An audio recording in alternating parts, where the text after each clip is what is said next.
Demonic possession is believed to be the process by which individuals are possessed by malevolent beings, commonly referred to as demons or devils. Obsessions and possessions of the devil are placed in the rank of apparitions of the evil spirit among humans. It is obsession when a demon acts externally against the person whom it besets, and possession when he acts internally, agitates them, excites their ill humor, makes them utter blasphemy, speak tongues when they have never learned, discovers to them unknown secrets, and inspires them with the knowledge of the obscurest things in philosophy or theology. So hit those lights, get comfy, here are 5 terrifying real-life cases of demonic possession. Anna Eklund. Anna Eklund was born in the Midwestern United States in 1882 and raised in a Catholic household. The girl had been raised a devout Catholic, however her father and Aunt Mina allegedly cursed the girl routinely and used herbs to taint her food. At 14 years old, she reportedly began exhibiting signs of possession, demonstrating revulsion of holy objects, disturbed thoughts, and the inability to enter churches. Anna also began to take part in unspeakable sexual acts. On June 18, 1912, Anna underwent an exorcism by Father Theophilus Reisinger, and little was documented concerning this initial exorcism. The story doesn't end there. At some point prior to August 1928, Anna again experienced symptoms of possession. She claimed to constantly have sexual thoughts and believed she was also tormented by the spirits of her father and Aunt Mina. She sought help from the church and was placed in a convent where her exorcism would take place, and the girl's behaviour worsened whilst in the care of the nuns. When the nuns would bless her food before entering her room, Anna could sense the blessing. She would hiss at the nuns and throw food on the floor. She would only tolerate food that had not been blessed. Witnesses testified to seeing the girl speak and understand foreign languages she had never heard before. They also claimed that she defied gravity by levitating and clinging to the walls. She often vomited and spit at the priests, her eyes bulged and her body was so bloated and heavy that she nearly broke the iron bed on which she lay. It is suggested that she was possessed by multiple entities, many of whom are said to be the same spirits who possessed Anneliese Michel. After 23 days and 3 complete exorcism rituals, the clergyman finally declared her free from the demons who had possessed her. Arnie Cheyenne Johnson. The 1980 possession of Connecticut resident Arnie Cheyenne Johnson is one of the most notable in American history due to the fact that it was the very first court case where the defense tried to use demonic possession as a means of acquittal rather than the usual mental illness. Known as the Demon Murder Trial, the story began with the possession of a young boy Arnie was living with at the time, which apparently hopped from one host to the next. 11-year-old David Glatzel was the first host of the demonic entity, which wreaked havoc on life in the Glatzel family home. The boy experienced strange rashes and bruises on his body and alleged that he saw a strange old man on a property who sometimes took the form of a beast-like creature. Deep gashes began to appear on the front door of the house, seemingly confirming David's claims of paranormal activity. Eventually, renowned demonologist Ed and Lorraine Warren were brought in to expel the demon, working with a Catholic priest who used the power of Christ to cast the evil entity out of the young boy. But that was only the beginning of this tale, as the entity apparently jumped from David's body to Arnie Johnson's in the wake of the exorcism. On February the 16th, 1981, Arnie brutally murdered the Glatzel family's landlord, stabbing him repeatedly with a pocket knife while growling like an animal. Arnie Johnson was convicted of the murder, though he served only a mere 5 years in prison. Clara Germana Seal.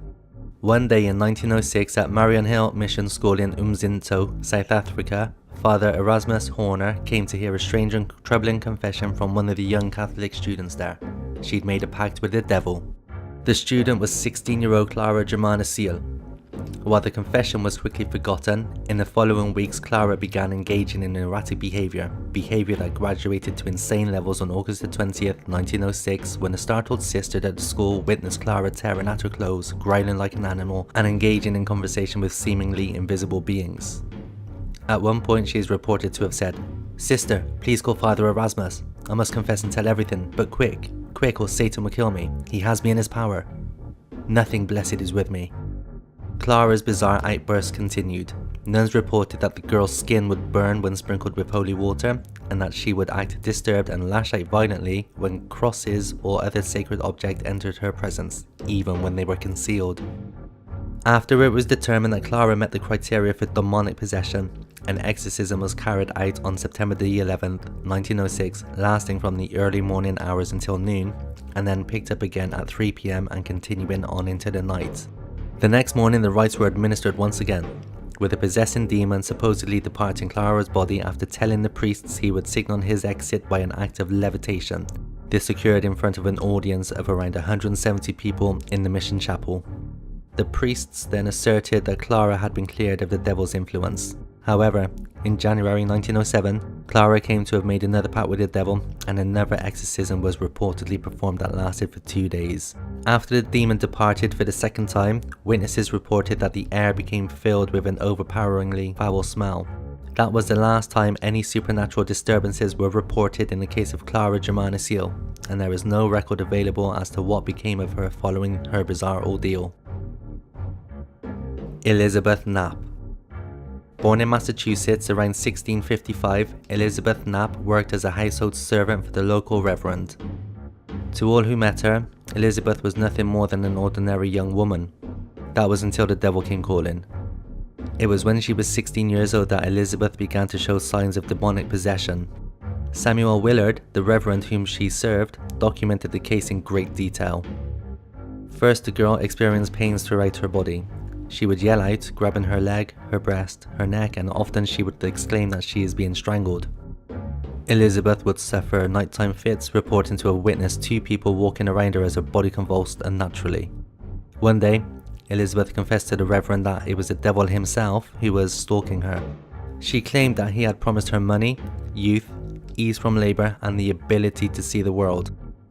He had presented her with a book of blood covenants, which was signed by other women who had been unfortunate enough to sign away their souls.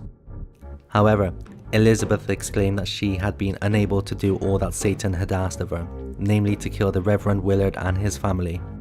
As winter approached, the possession escalated. During one of her violent fits, Elizabeth began talking in a strange, deep voice. Willard wrote in his journal how the girl's mouth remained closed as her throat swelled up. In Willard's mind, the devil was talking through the girl's body. What makes this case particularly interesting is the detailed and scientific approach to which the Reverend employed.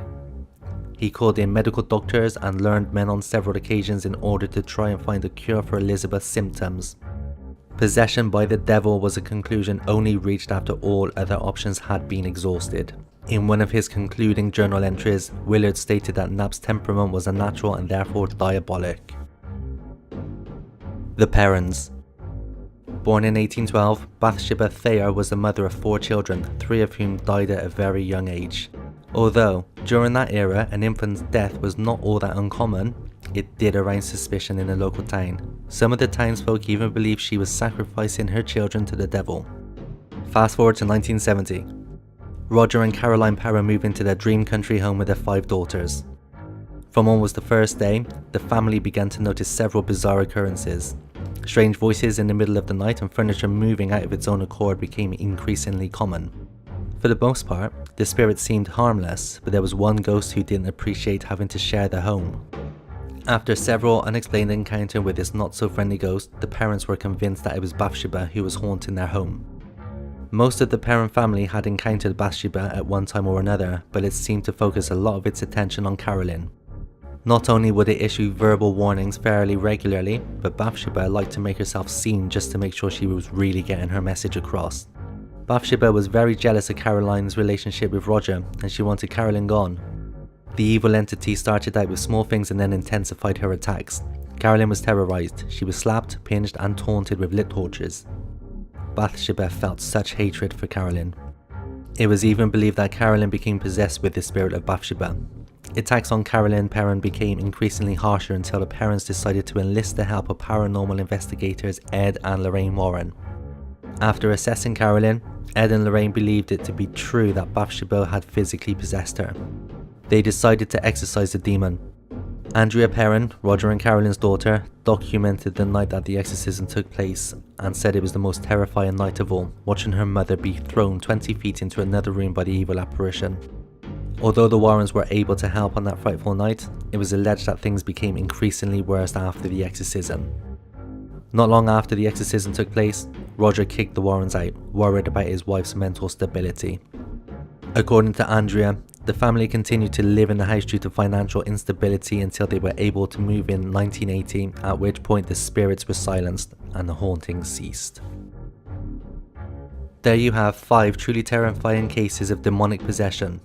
If you enjoyed the video, don't forget to leave a like, and I'd really appreciate it if you hit that subscribe button. Videos are released once a week, and trust me, every single one of them is going to scare your socks off. Take it easy. Peace.